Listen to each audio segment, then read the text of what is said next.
I think about it the exact same way. So where I'd like to kind of theme this conversation to next, as you talk about, I would love to hear about how you scale in your next couple of deals, but I'd like to talk about it from the frame of financial freedom and how and why you were doing this. Like if you were backing into a number, if you had a goal that then you set and then that aligned with your strategy and the way you're going to execute getting to that goal.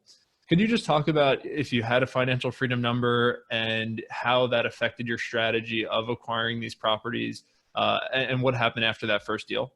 Yeah, sure.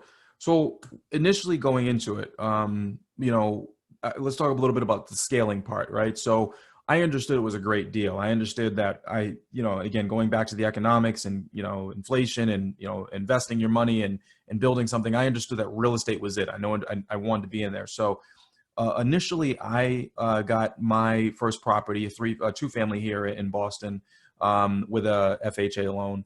And then my wife, who was not my wife at the time, my girlfriend, loved the strategy. We were talking about it all the time. I encouraged her to go out and get a three-family, same thing, FHA loan. She lived there temporarily. And then I moved out of my two and was able to get another three with an FHA loan. You can actually, as long as you can refinance out of your FHA loan and then use FHA again, as long as it makes sense. So we're now sitting on, what is that, 8 units between the two of us. And then, again, you learn the system, you learn the mortgage market, you learn what's going on. I'm a former mortgage broker, so I understood what was necessary. We also went out and bought a single family home, which we live in today, with 5% down. So all low down money payments. Now we have 8 rental units plus our single family home. We're kind of tapped out of it, at that point, and we start looking at more, different strategies to kind of get in, and the BRR strategy, and kind of start scaling up that way. But that Sorry was to kind of the, interject for one sec. Can you just sure, talk sure. about what it means to be tapped out, like why you couldn't keep going? Sure, sure. So tapped out, by tapped out, I mean the banks are now looking at me as a real estate investor, right? So when I say that, I mean I could still buy other properties, but they're now looking at me as a real estate investor, not as a homeowner. Those first couple purchases, my wife was a homeowner buying multiple units. I was a homeowner buying multiple units. I moved from one city to another unit to another city, and they allowed me to do it again. They look back at my portfolio now and they say, yeah, we don't really believe that you are trying to move into these properties. We feel like you're trying to build a portfolio now. So there's a certain point where your conventional low down payment lending, you'll be tapped out of, right? So you want to be as strategic about it on the front end as you can, especially if you don't own anything. But you can still go and buy other properties with 20 to 25% down. But again, here in Boston, you're talking about, even back then, you're talking about $500,000. So you're talking about, $100,000 to $125,000 down payment, which we obviously didn't have. So we kind of went that, a conventional owner occupied 3.5% to 5.5% before we got tapped out, if that makes sense.